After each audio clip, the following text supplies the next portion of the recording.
평안하셨어요? 5월에 딱 절반을 보냈습니다.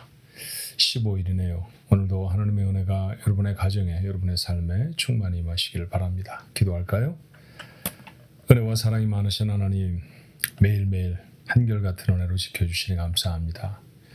자녀가 1살이든 10살이든 아니 그들이 30이 되고 40이 되어서 자기들이 낳은 소생들, 자기들의 아이들을 데리고 올 때에도 저희들 부모의 눈에는 한결같이 귀하고 소중하고 사랑스럽듯이 매일매일 지나가며 하나님 저희를 그렇게 보시는 것 제가 압니다. 그래서 하나님의 이름은 늘 아버지이십니다.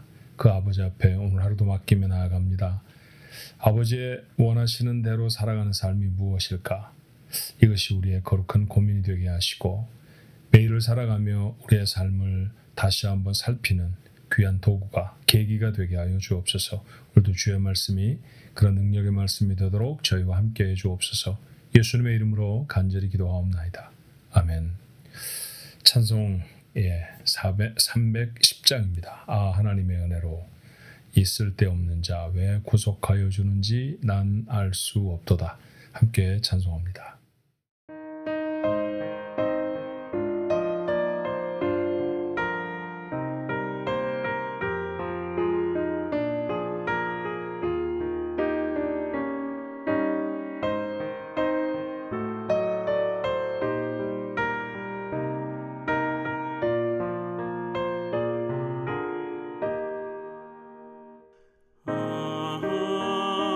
하나님의 은혜로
오늘 주신 하나님의 말씀 민수기 22장 41절 말씀부터 23장으로 건너가서 23장 12절까지의 말씀입니다.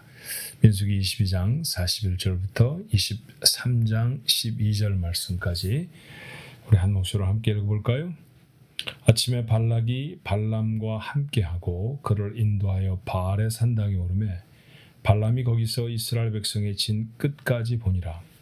발람이 발락에게 이르되 나를 위하여 여기 제단 7을 쌓고 거기 수송아지 7마리와 수량 7마리를 준비하소서 하매 발락이 발람의 말대로 준비한 후에 발락과 발람이 제단에 수송아지와 숫양을 드리니라.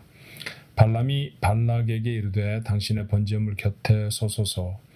나는 저리로 가리이다. 여호와께서 혹시 오셔서 나를 만나시리니 그가 내게 지시하시는 것은 다 당신에게 알리리이다 하고 언덕길로 가니 하나님이 발람에게 임하시는지라.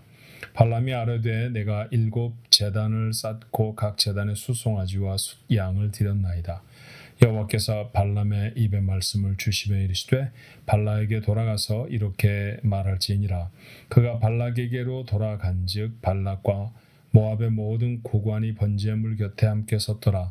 발람이 예언을 전하여 말하되 발락이 나를 아람에서 모압 왕이 동쪽 산에서 데려다가 이르기를 와서 나를 위하여 야곱을 저주하라. 와서 이스라엘을 꾸짖으라 하도다. 하나님이 저주하지 않으신 자를 내가 어찌 저주하며 여호와께서 꾸짖지 않으신 자를 내가 어찌 꾸짖으랴. 내가 바위 위에서 그들을 보며 작은 산에서 그들을 바라보니 이 백성은 홀로 살 것이라. 그를 여러 민족 중에 하나로 여기지 않으리로다. 야곱의 티끌을 누가 능히 세며 이스라엘의 4분의 1을 누가 능히 셀고 나는 의인의 죽음을 죽기 원하며 나의 종말이 그와 같기를 바라노라 하며 발락이 발람에게 이르되 그대가 어찌 내게 이같이 행하느냐. 나의 원수를 저주하라고 그대를 데려왔거늘 그대가 오히려 축복하였도다. 발람이 대답하여 이르되 여호와께서 내 입에 주신 말씀을 내가 어찌 말하지 아니할 수 있으리이까. 아멘. 민수기 22장에서부터 24장까지에는 제법 긴 이야기가 기록되어 있습니다. 성경이 길게 기록하면 길게 기록한 이유가 있는 것이죠. 그 세세하게 살펴야 할 필요가 우리에게 있다라고 하는 말씀일 겁니다. 제목을 굳이 붙인다고 하면 발람의 사건 그 정도로 붙이면 어떨까 싶어요. 자, 요단 동쪽에 요단강을 사이에 두고 사실 지금 이스라엘이라고 말하는 소위 팔레스타인이라고 하는 것은 요단 서쪽입니다. 그러니까 지중해와 요단강 사이에 있는 좁은 땅을 가리켜서 이스라엘이 차지하고 있는 나라 이스라엘이라고 부르기도 하고 팔레스타인 땅이라고 하기도 하죠. 그런데 지금 이스라엘 백성들은 40년 광야를 지나서 요단강의 동편, 사실은 지금은 다른 나라예요. 요르단이라는 나라가 대부분 지역을 차지하고 있는 곳인데 그곳으로 점점 북쪽으로 북상하고 있습니다. 남쪽에서부터 순서를 따져서 그곳을 이미 차지하고 있던 나라들을 가리킨다고 하면 이런 순서가 될 겁니다. 맨 아래쪽, 남쪽 맨 아래쪽에는 에돔이라고 하는 이스라엘과는 어쩌면 형제지간일 수 있죠. 그 에돔이라는 나라가 있었고요. 그 위에 모압이라고 하는 나라가 있었고 그리고 그 위에 아람이라고 하는 아말렉 사람들이 이룬 나라가 있었습니다. 그러니까 이 나라들을 차례대로 다 통과해야 가나안 땅에 들어갈 수 있는 그 입구가 되어지는 여리고 앞에 도착하는 거죠. 그 여리고를 요단강을 건너서 첫 번째로 점령하는 것이 바로 이스라엘 백성의 가나안 점령 전쟁이었던 것을 우리가 잘 압니다. 자, 40년 만에 에돔 사람들은 길을 내주었어요. 40년 전에 모세가 정중하게 우리가 아무것도 해를 끼치지 않고 지나만 가겠다 그랬는데도 허락하지 않았죠. 그래서 긴 거리를 돌게 되어졌다라고 말씀을 드렸었습니다. 그런데 이번에는 어찌된 일인지 길을 내주었어요. 모압도 덩달아 길을 내주었습니다. 그러니까 에돔과 모압 사람들과는 큰 싸움이 없이 길을 내주어서 북상할 수 있었습니다. 근데 문제는 아말렉 사람들이 차지하고 있는 나라들, 그 나라 암몬이라는 나라와의 싸움이 생기게 됩니다. 자, 시온과 옥이라고 하는 두 왕이 아주 거세게 막아서죠. 하나님 앞에 기도했고 하나님은 이스라엘 백성과 함께 하셔서 힘을 주셔서 시온과 옥 두 왕을 물리칩니다. 그리고 요단 동편에 예상치도 않았던 큰 땅을 차지하게 되지요. 자, 주변 나라들은 이런 결과가 일어날 것이라고 생각하지는 못했습니다. 전력으로 비교해 볼 때는 이스라엘 백성들이 그 아말렉 사람들에 비해서 훨씬 더 약했거든요. 그러니까 저 사람들이 글로 쳐들어가면 아마도 아말렉 사람들한테 질 거다. 그래서 망할 것이다. 그렇게 생각을 했을 것이고요. 은근히 그걸 기대하고 있었던 사람들은 아마 그 주변에 있었던 나라들, 모압과 같은 나라였을 거예요. 그런데 이 나라들의 예상 밖의 승리를 이루게 됩니다. 사실은 이 승리가 어마어마한 승리였다는 것을 우리가 대략 감을 잡을 수 있는데요. 이스라엘 백성이 40년 동안 광야를 지나온 사건 중에 가장 큰 사건으로 중동 지방의 사람들에게 알려져 있는 것이 무엇이었느냐 하면 하나는 홍해를 가르고 걷는 것이었어요. 그건 많은 사람들에게 알려져 있었습니다. 저들이 바다를 가르고 건너온 사람들이다 라고 하는 사실이 주변의 사람들에게 두려움을 주었죠. 두 번째 사건이 뭐냐 하면 이 암몬의 두 왕 시온과 옥을 물리치고 큰 땅을 차지한 것이었습니다. 그래서 구약 성경을 읽으면 이방인들이 이스라엘 백성들에 향해서 너희들이 이런 사람들이다라고 표현할 때 홍해를 가르고 온 사람들, 또 아모리 사람의 두 왕 시온과 옥을 물리치고 큰 땅을 얻은 사람들이라고 반복해 말하고 있는 것을 알게 됩니다. 그러니까 이 사건이 얼마나 큰 사건이었는가 하는 것을 우리가 알게 되죠. 자, 모압 사람들이 좀 두려워지지 않았을까 싶어요. 어떤 두려움이었을까요? 이 사람들이 아말렉 사람들을 물리치는 것처럼 우리 땅도 다 먹어치우는 거 아니야? 라는 생각을 했습니다. 근데 아말렉 사람들은 대단히 강했거든요. 강한 군사력을 가지고도 이스라엘을 이길 수 없었다고 하면 이건 군대로 해결할 일이 아니다 라고 생각했던 것 같습니다. 그 당시에 모압의 왕은 발락이라는 사람이었어요. 이름 비슷비슷한 이름이 자꾸 등장하는데 좀 구분을 하기 위해서 제가 앞으로는 발락이라고 부르지 않고 모압 왕 이렇게 부르겠습니다. 혹시 이렇게 헛갈릴까 봐 그래요. 자, 모압 왕이 생각해낸 궁리는 무엇이었느냐 하면 주술사를 불러서 이스라엘 백성을 저주하는 것이 저 백성을 막을 수 있는 방법이다. 그렇게 생각했던 것 같습니다. 그리고 당시에 가장 유명한 주술사가 누군지 수소문을 했겠죠. 그리고 찾아낸 것이 모압에서 자그마치 북쪽으로 640km나 떨어져 있는 유프라테스 강이 흐르는 지금은 이라크 땅입니다. 그곳에 메소포타미아라는 곳이 있었죠. 그곳에서 활약을 하던 발람이라고 하는 사람을 찾아낸 거예요. 어떤 곳에서는 발람 선지자 이렇게 말하기도 하는데 이건 하나님 앞에 계시를 받고 백성들에게 무엇인가 길을 가르쳐주는 선지자와는 결이 다른 사람입니다. 그러니까 주술사라고 하지만 성경 다른 곳에서 표현한 대로 말하자고 하면 무당 그래도 되고요. 아니면 점쟁이 이렇게 표현할 수도 있는 그런 사람입니다. 그렇게 이방신을 섬기고 주술 행위를 하면서 돈을 벌어서 명성을 떨치던 대단히 용했던가 봐요. 이 점쟁이나 무당들 잘하면 용하다 그렇게 표현한다면서요. 그러니까 용한 사람이었습니다. 이 사람을 우여곡절 끝에 데려오죠. 처음에는 오지 않겠다고 했는데 또 사람을 보내서 데려오고 노력을 많이 기울였습니다. 데려옵니다. 자, 그 주술사에게 부탁한 것이 무엇이냐 하면 우리나라를 혹시 침공할지도 모르는 저 히브리 사람들을 저주해서 다 망하게 해 주십시오 라고 하는 거예요. 자, 그런 사주를 받고 큰 돈을 약속받은 그 발람이 이스라엘 진이 다 보이는 바알의 신당 앞에 섰습니다. 그것이 바로 오늘 본문의 시작하는 말씀이죠.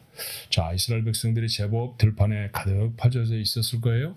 200만 명이나 되는 사람들이 각각 텐트를 치고 있었다고 하면 제법 위용이 있지 않았겠습니까? 예, 그런 사람을 향해서 이제 그 바알의 산당에서부터 이제 하나님을 찾았겠죠. 좀 이상하고 어색한 얘기이긴 해요, 그죠? 바알의 신당에서 하나님을 찾는다. 근데 하나님이 그에게 나타나시기도 합니다. 그 나타나신 하나님이 발람에게 그가 해야 할 말을 알려주시죠.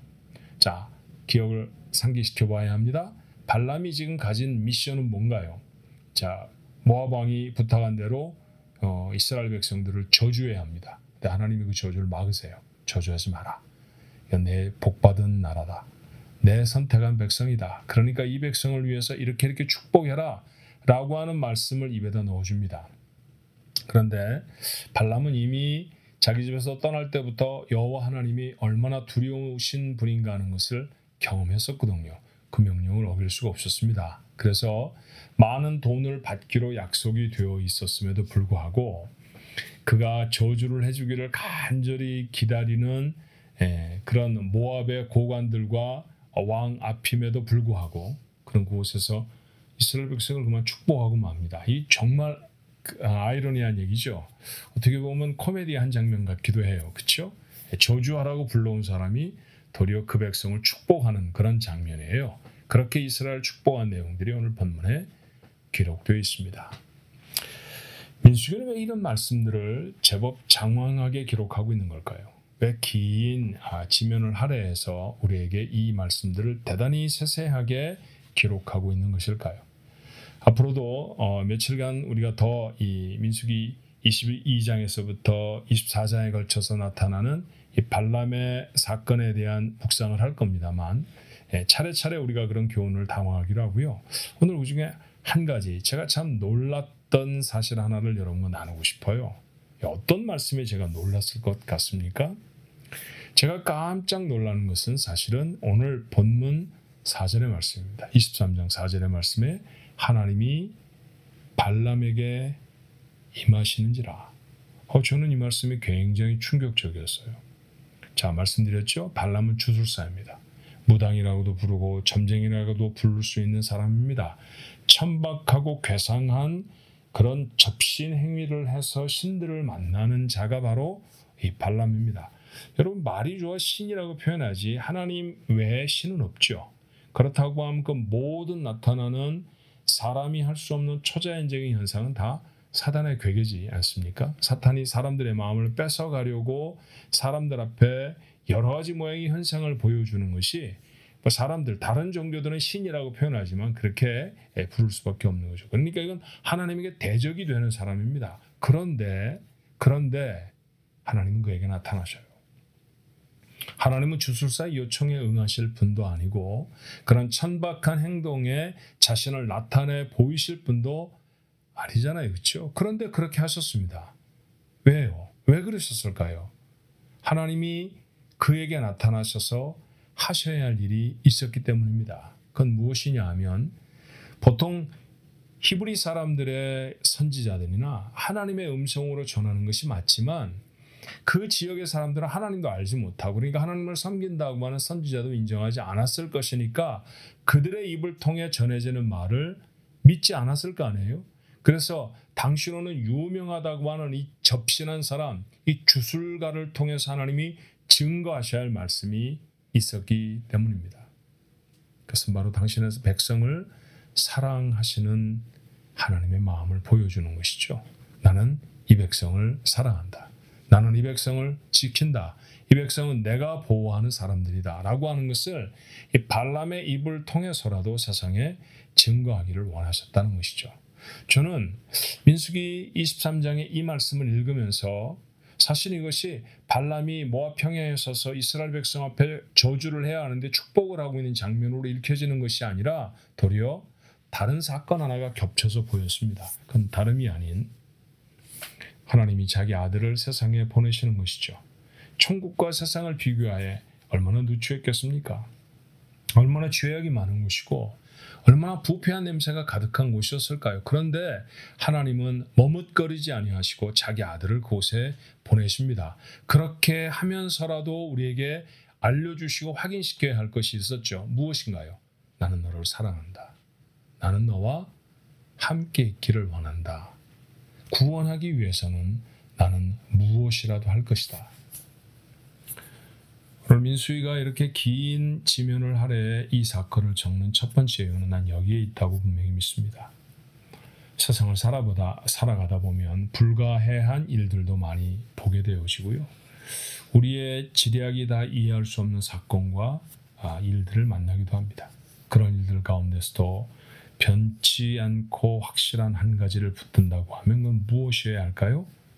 하나님이 오늘 발람을 통해서 그 지역의 사람들에게 선포하신 이 말씀 아닐까 싶어요.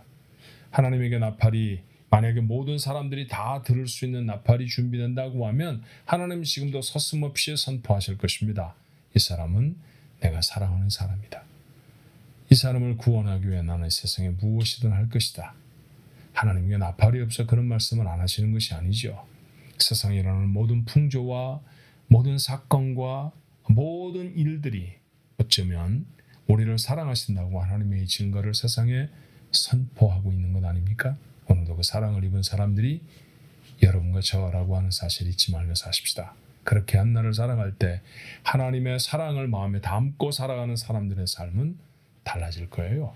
그런 바람의 삶, 그런 힘 있는 삶, 여러분의 삶이 되시기를 주님의 이름으로 축원합니다. 기도하겠습니다. 하나님, 임하실 수 없는 곳에 임하셨고 함께할 수 없는 사람들 속에 함께 하시는 것은 무슨 까닭입니까?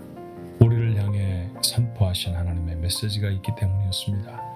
하나님이 그렇게 발람의 입을 통해서 중동 지방의 모든 사람들에게 선포합니다. 이스라엘은 내 백성이다. 하나님 그렇습니다. 지금도 이 세상에 하나님을 아는 사람 모르는 사람, 마치 하나님이 섭리하지 않으신 것처럼 보이는 사건들, 그 모든 일들을 다 동원하셔서 하나님은 세상에 선포하십니다. 이 사람들은 내가 사랑하는 사람이다. 이 사람을 구원하기 위해 나는 무엇이든 할 것이다. 그 가운데 저희들이 있음을 기억하게 하옵소서. 오늘 하루를 살아가는 우리 가족들의 담대함이 하나님의 사랑의 메시지가 되기를 간절히 원하옵고 예수님의 이름으로 기도하옵나이다. 아멘.